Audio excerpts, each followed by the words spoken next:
i sa dhe 120 vjet. Ky është urimi tradicional. Një jetë plot shtet, suksese me më të mirat me njerëzit tuaj.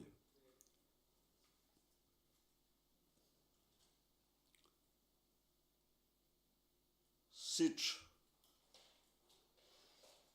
e dini,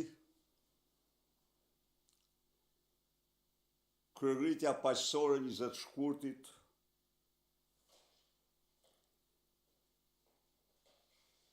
paraqiti para çdo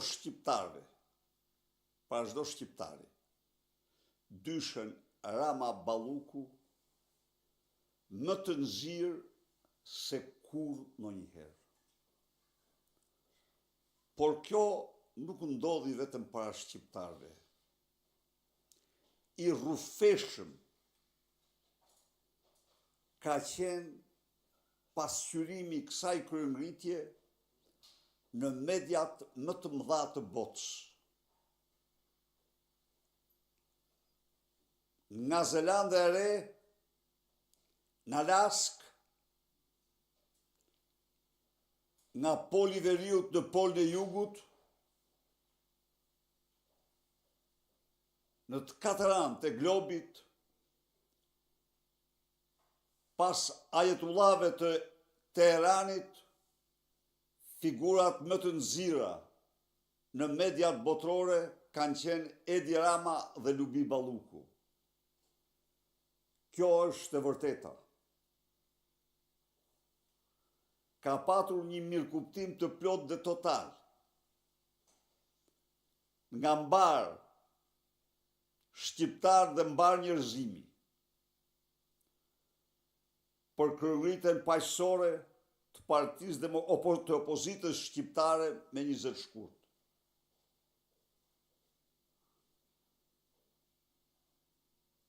Ka një vendosmëri të papërmbajtur për t'i shkuar gjë në fund këtij misioni me rëndësi të jashtëzakonshme për fatin e Shqipërisë dhe shqiptarëve. Largimin e këtij binomi famëzi nga qeverisja.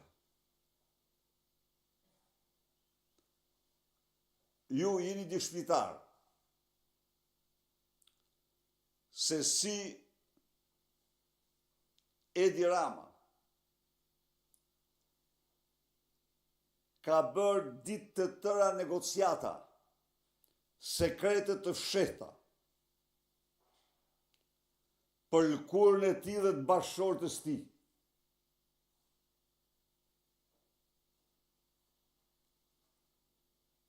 Në shkëmbim të Lubis. Po nëse një marrëveshje e tillë arrihet, ky do ishte kapitullimi përfillimtar i drejtësisë.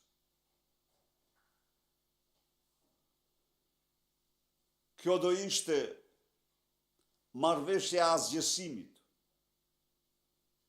përfillimtar të institucionit akuzës. Unë jam i vetëdijshëm se Lubi Balluku ka shkel ligjin dhe ka vjedh. Shqip. Por gjithçka ka bërë. E ka bërë me urdhër të Edi Ramës dhe si aksionere me Edi Ramën. Si aksionere në minorancë me Edi Ramën. Ti kujtohet tash minorene. Ja. Shko mend atë e Pshtenit, ty vazhdimisht aty këtë drejt. Se absolutisht ajo e Gysagasit është një lloj e Pshtenit shqiptar. Pra, gjithçka është bërë për lëkurën e tij, për familjen e tij. Sot, në parlament zhvillohet seanca e shtyr 3 muaj. Në shtytje me cilën Lubis ju dha mundësia të shkatroj mira e mira dokumenta, të intimidoj, të kërcënoj me 10 dëshmitar. Ajo aty nuk është. Komshia thot, prej 4 ditësh nuk e kam pa të hyjë në shtëpinë e saj. Tjetër nuk mund të them. Një gjë i them, edhe prapa diellit po të shkosh, do të të gjejmë dhe do të sjellim në Shqipëri. Prandaj mos tento të largohesh nga Shqipëria. Asaj dhe çdo njeriu tjetër.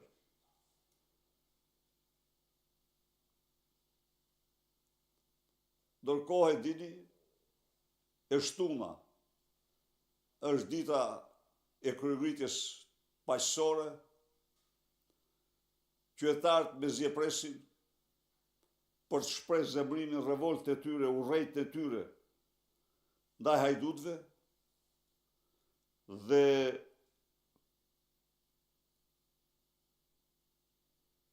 do t'jetë një revolt, një kryengritje,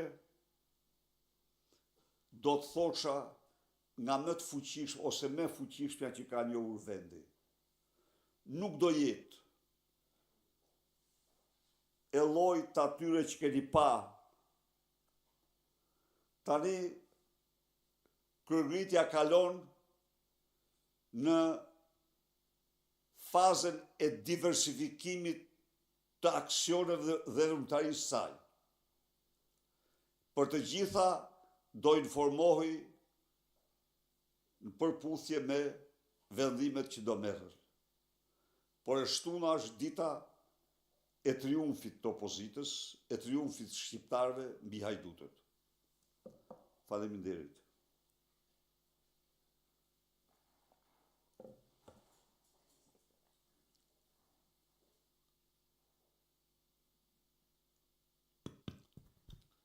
Zoti Berisha, ju thatë që do të diversifikohet protesta e shtunës. Sali Berisha, ka ndonjë ide se si duhet të duket në kjo protestë që do t'i shtroni në mbledhjet e forumeve të Partisë Demokratike? Unë ide kam sigurisht, por para vendimeve të nevojshme